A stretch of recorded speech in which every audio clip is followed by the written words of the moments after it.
Ok. Donc, on va finir la présentation. Ensuite, on va continuer avec les exercices.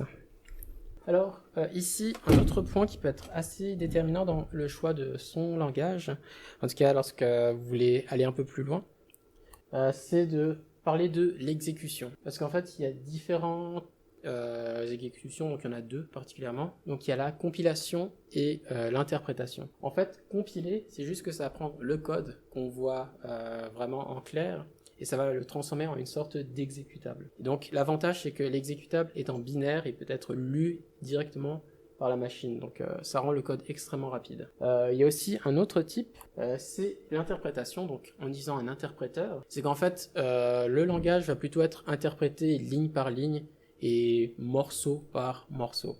Donc dans ce genre de cas, en fait, l'exécution est beaucoup plus lente parce que finalement c'est un interpréteur qui devra faire un peu l'interprète en direct à chaque fois. Mais l'avantage, c'est que ça nous permet de pouvoir nous exercer. Comme par exemple, le Python est un langage pas compilé mais interprété. Donc je pense que vous en êtes rendu compte, on peut avoir un idle, donc, ou même c'est un shell Python. Donc si je fais Python, donc j'ai directement... Ah mince, je pense que vous voyez pas du tout. Je vous mets ça tout de suite. Je pense que vous voyez ça.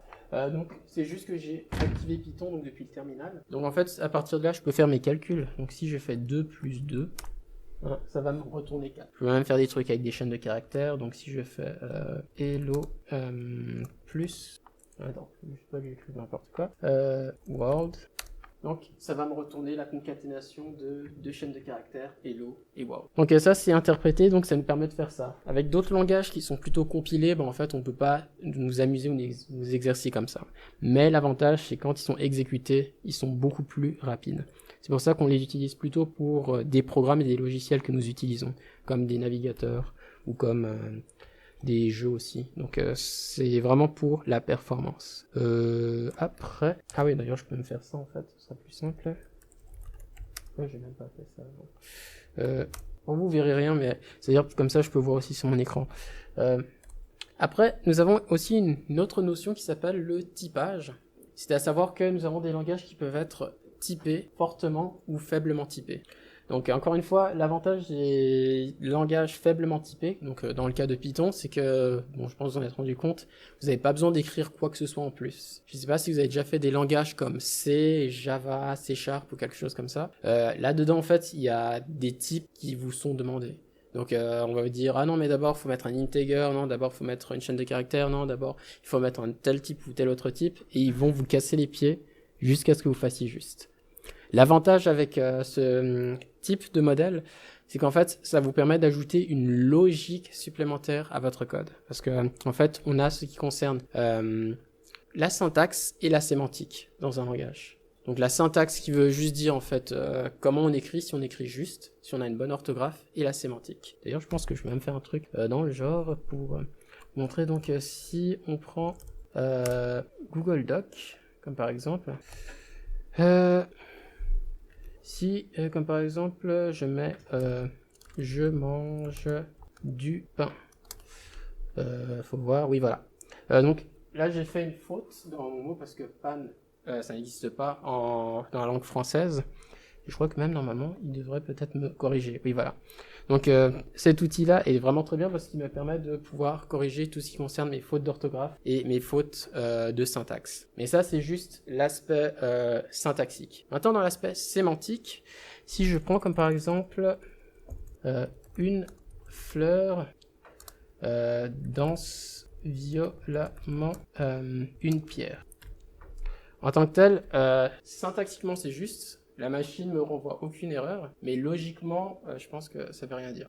On est tous d'accord, ça veut rien dire. En tout cas, je sais pas ce que ça veut dire de mon côté. Et c'est ce qui se passe en fait, lorsqu'on ajoute des types, normalement ça va permettre à notre programme de ne pas faire ce genre d'erreur. Donc il va nous dire, non mais en fait, on peut pas mélanger l'âge d'un client avec son salaire, comme par exemple. Et ça, c'est quelque chose qui vous paraîtrait peut-être un peu anodin, en fait, quand on a des logiciels, surtout certains qui sont assez avancés, qui ont presque des millions de lignes de code, l'erreur est humaine. Ça peut arriver de se tromper quelque part.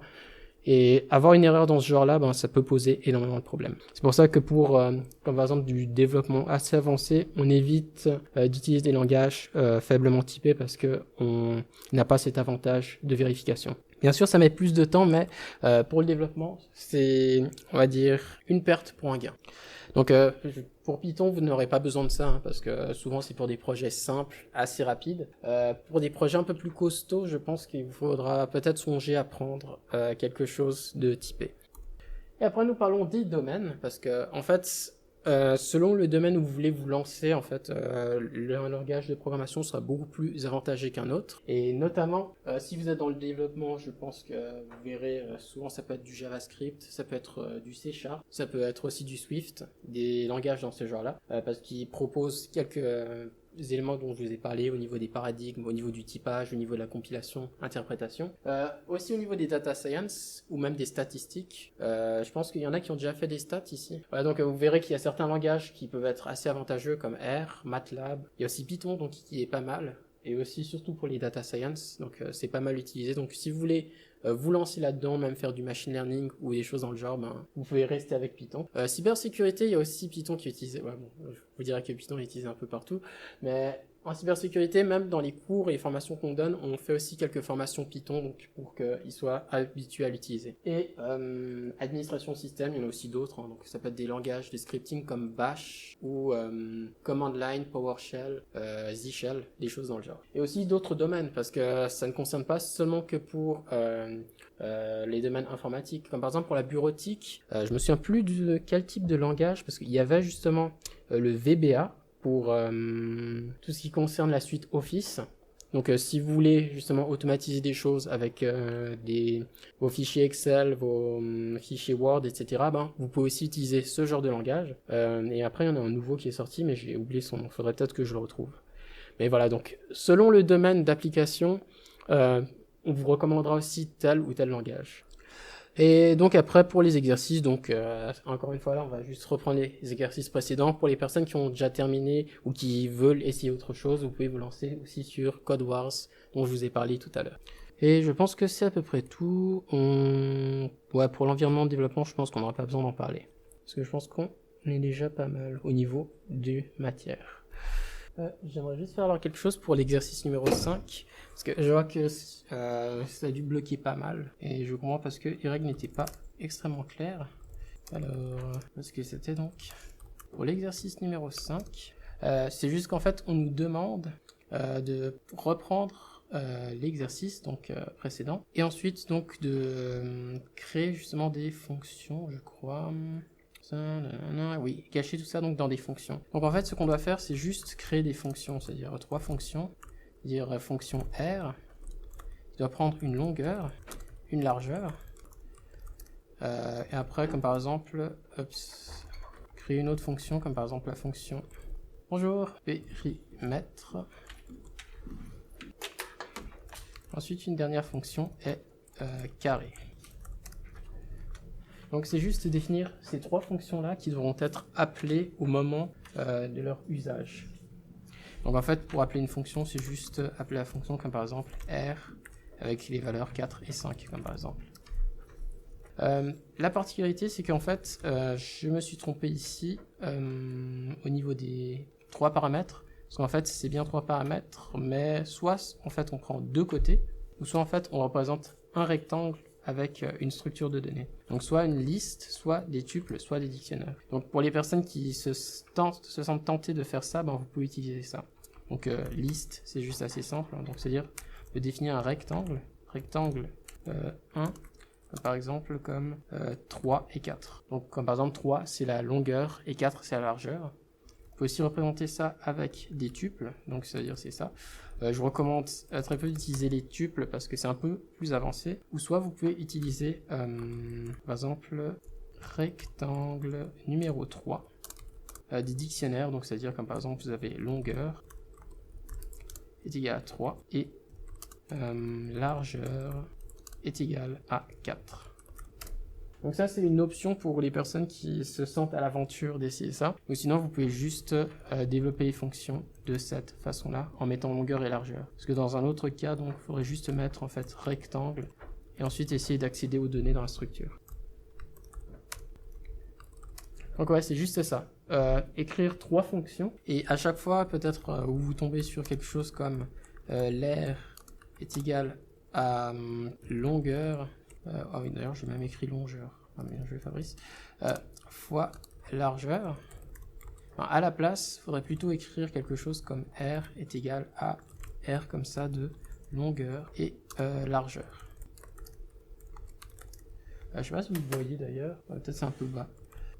Et voilà, c'est comment dit-on, la permutation ou le changement que vous devez faire. Donc à place de calculer comme ça, vous calculez directement en appelant la fonction. Donc la fonction, comme par exemple lorsqu'on fait l'air, doit juste retourner return longueur fois largeur. Et vous faites pareil avec les deux autres. Je ne sais pas si c'est plus clair ou peut-être pas, mais je passe tout à l'heure.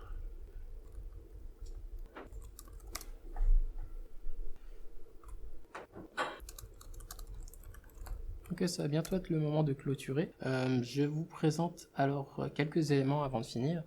Donc dans le cours, j'ai mis quelques liens, donc comme par exemple le lien pour Replit, pour les personnes qui ont encore besoin d'utiliser. J'ai aussi mis un lien assez que j'ai trouvé assez amusant, donc qui concerne en fait quel langage de programmation vous convient. En fait, c'est juste une sorte de questionnaire, donc qui est en anglais si vous n'avez pas trop de problèmes avec l'anglais, et qui vous pose juste des questions pour lesquelles vous avez juste à répondre. Bon après, je n'ai pas encore regardé la date, mais je pense que c'est quand même quelque chose d'assez vieux et ça représente pas tous les langages qu'il pourrait y avoir. Mais ça peut vous orienter peut-être sur le type de langage que vous pourrez choisir.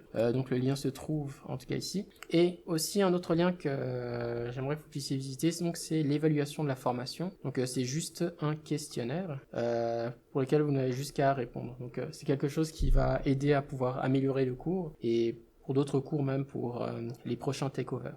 Donc c'est à peu près ça. Ce soir ou plus tard, parce que normalement je devrais pouvoir le faire en début d'après-midi, si les cours sont pas trop longs, je vous enverrai aussi donc les corrigés des exercices, donc comme ça vous pourrez tous les avoir et vous pourrez les essayer. Et bien évidemment donc je vous encourage à continuer à utiliser Grepper, CodeWars et d'autres outils comme ça, donc parce que ça va vous aider à pouvoir apprendre. Actuellement sur WeData, nous faisons justement une formation où nous commençons donc une série de vidéos sur Python. Donc ça sort toutes les 2 semaines parce qu'une autre ce sera sur les statistiques. Donc vous pouvez aussi aller regarder dans cette série-là, donc parce que là-bas aussi on utilise Grepper, là-bas aussi on utilise CodeWars. Donc vous pouvez aussi faire en même temps ce qu'on est en train de faire. Sinon, je pense que c'est à peu près tout. Donc normalement, le mieux ce sera de pouvoir libérer la salle parce que je crois que le prochain cours pour Takeover va commencer à 13h. Donc ça nous laisse une demi-heure de marge. En tout cas, merci d'avoir participé.